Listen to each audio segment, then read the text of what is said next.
Welcome back to the channel, everybody. Today I want to discuss something kind of along the lines of the last two videos I've released. The last two videos that I released were talking about my basically like my fentanyl addiction. And I think the last video I made was talking about what life has been like since. And in this video, I want to talk a little bit about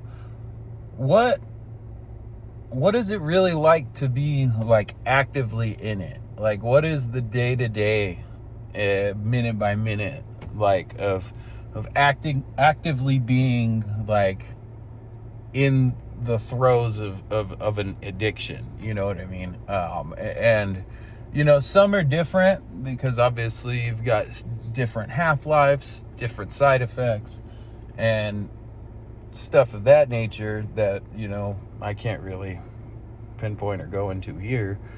But what I can very strongly can competently discuss is what that dependence does on your everyday life, outside of like the obvious effects of financial harm, the being unreliable, the not being able to maintain relationships, and there's a reason that all those things end up being side effects, right?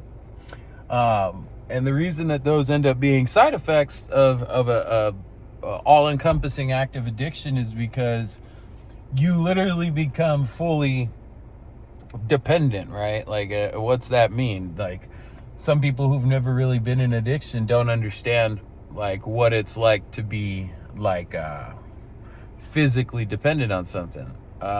It's actually, after you do it so long, it becomes like second nature, as if it was like eating, but on a fucking far more intense scale, right? Like think about what it means to be hungry, and when you're hungry, and all the effects that your body has, that it has on your body. And if you allow yourself to become hungry enough and to have not eaten for long enough, the amount of capacity that the thought about that hunger starts to take up in your mind begins to increase, right? And it'll get to the point where you have made it in your head that you are not going to be able to do anything else unless the very next thing that you do is getting something to eat to satisfy that hunger. That right there is the best way I could describe the constant like need or to use that addiction like gives you on a way smaller scale. Now take what I just explained to you about hunger and amplify that times like a fucking 1,000, and then also throw some Jedi mind tricks and like almost like a psyop that you begin to put on yourself on top of it. Because hunger is a thing where you don't think about it in the world we live in nowadays. Here in the United States, a lot of us, there are some people who, I pray for these people every day, but in my scenario, right, hunger, thank God, isn't a thing that like I think about until it's there, right? Like, a lot of us who take this for granted actually don't think that, oh man, I'm hungry, or I'm gonna be hungry. We might think about it like if we're planning something out, we've got a long drive, we've got something to do like that might make us get hungry. You don't think about hunger until it happens, right? Well, there is no thinking about or planning ahead. You plan everything around the use of what you're using. You every instance of every day, right? There's not a moment, a second that goes by in your day that isn't constantly, always the very first thing that's on your mind is, how okay am I? And what I mean by how okay am I mean, how do I feel in terms of how much is in my system? Because when you're in physical dependent addiction to something, you're not using to get high, right? You're not getting high.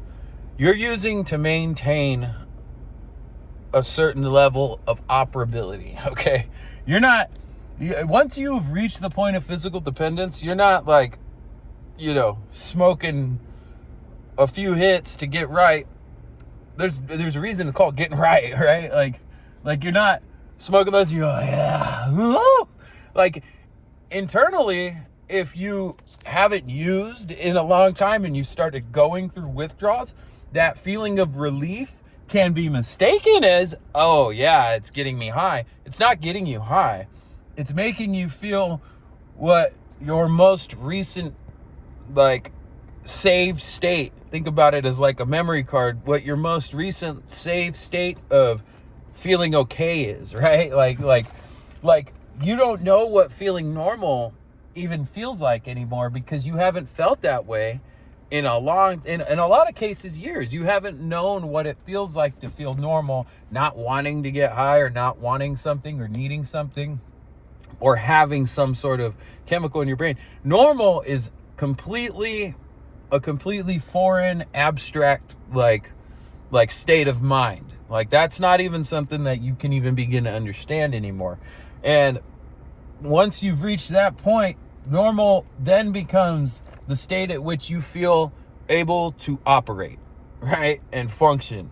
And for a lot of people that are that far in, especially if it's financially ripped you apart and you're literally just maintaining, normal becomes a state of operation that's a little bit below even like 80%, right? You're never even close to 100%, because you're always under the influence, and you're constantly under mind control. Your mind is constantly under control and enslaved by whatever substance it is you're dependent on. You aren't able to stop thinking about it. Even telling yourself to not think about it, you are thinking about how you're going to stop thinking about what you want to do, which is get loaded or use this substance, right? You are a complete and utter mind-controlled slave to whatever it is that you are using at this point.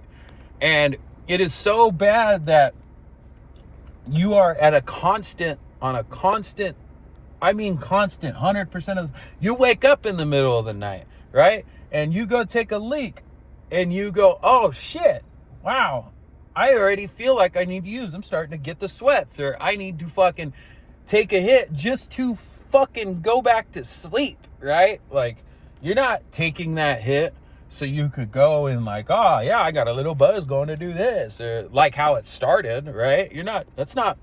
No, you woke up to take a piss. Now you got to take a hit just to feel okay enough, relaxed, your mind and body at ease enough to sit still and go to sleep, maybe. That's full on enslavement. That's full on like engulfment, entrapment of your mind by the substance at this point. Because your body, since your body can't create dopamine and is now physically dependent on the substance, now your fight or flight response becomes like is now routed through the use of this substance, because your body is now completely and utterly like dependent on this substance supplanting those feelings or that dopamine, so that you can begin to use other functions of your body. That's literally like what's happening, right? Like there's a key needed now to unlock the other useful functioning portions of your brain that is now locked behind that key that you need to open that door that lets your brain start to somewhat function normally is that drug. And if you don't have it after a certain amount of time, your body literally goes into withdrawals, which is your body entering a type of fight or flight response. It's trying to fight, and then it's trying to fly right to the substance. That's usually why instead of fighting off withdrawals, people look like they are in desperate and dire, utter need of a fix. Like they go into these nasty, disgusting withdrawals, and they will literally end up begging in a lot of cases and pleading and ruining relationships that they have because they'll do anything because their body is in fight or flight mode. They are in the flight response, the survival. Like they are truly under the impression, your body and all of your neurons are under the impression that you will not survive if you do not get more of that substance into your body, because none of the rest of those functions of thinking in a somewhat normal and sophisticated way are even accessible, because your body is going red alert, red alert, red alert, red alert, red alert, red alert, fill me, give me what I need, give me what I need. It's just sending that constant message.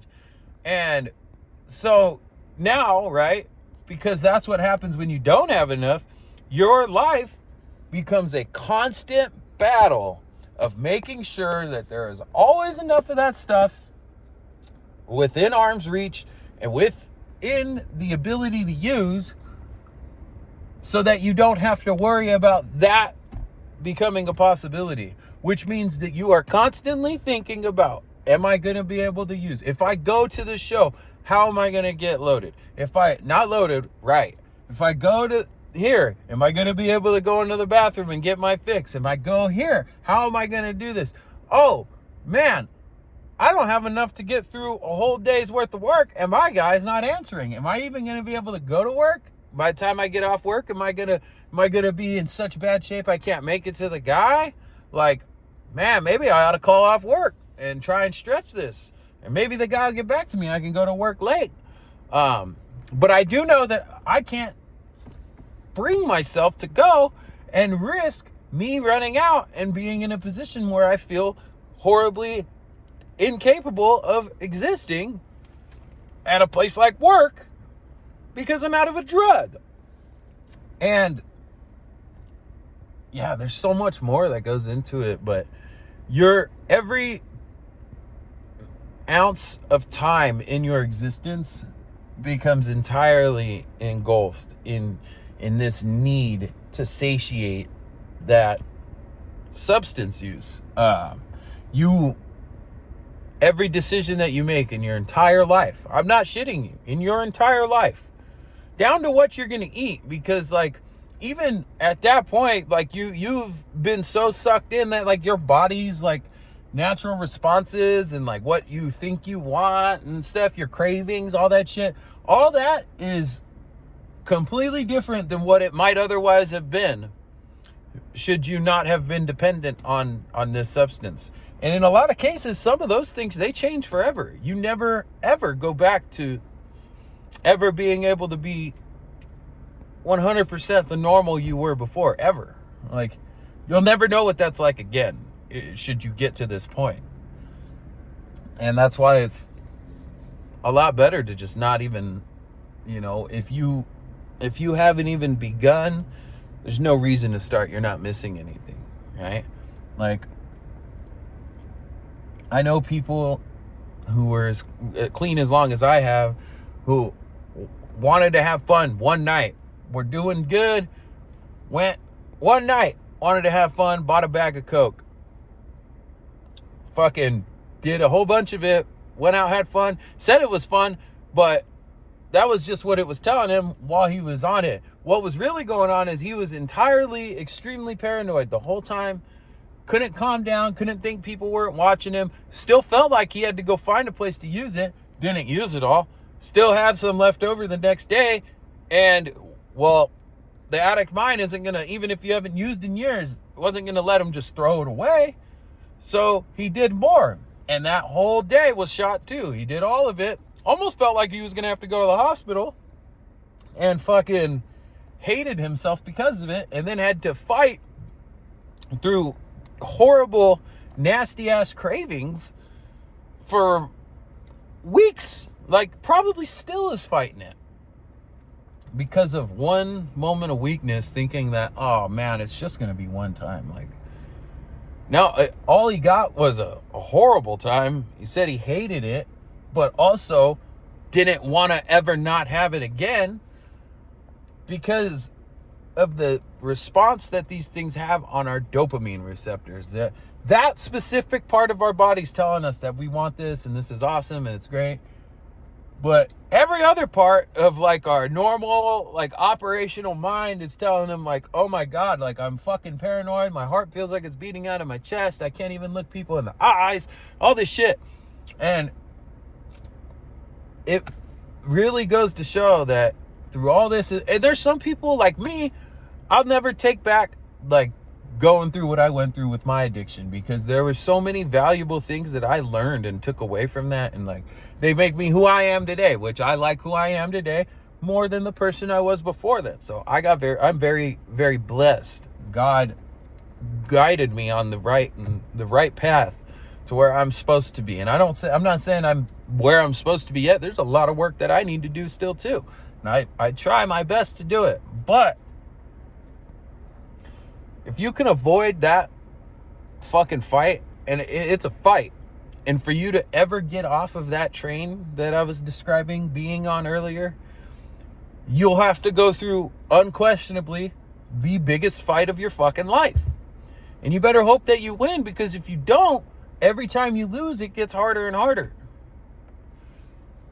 Anyways, let me know what you think. I hope this was useful or something for somebody. And maybe this is helpful for people who've never been through this, or maybe are trying to understand maybe what somebody they know is going through and dealing with this, and going, why do they always keep doing this to themselves? And it very well may be that they have physically gotten to the point where they can't bring themselves to feel the pain that is required to get to the other side of it. And I promise you, if you felt what some of the pain of withdrawal does feel like for certain substances, you probably would have a hard time bringing yourself to feel that pain too. Anyways, thanks for watching. Let me know what you think. Talk to you guys later.